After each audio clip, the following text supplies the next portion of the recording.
سلام دوستان عزیز، استاد عباس نجفی، آموزش زبان انگلیسی مبتدی.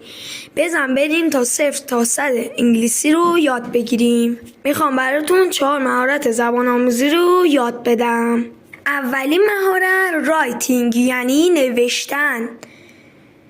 دومین مهارت ریدینگ یعنی خواندن.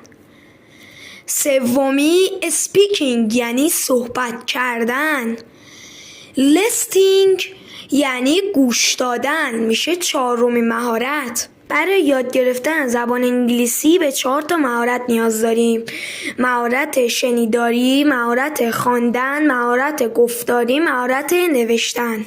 ما میخوایم زبان انگلیسی رو یاد بگیریم به 4 مهارت زبان آموزی نیاز داریم. وقتی زبان مادری رو یاد میگیریم اول میشنویم، بعدش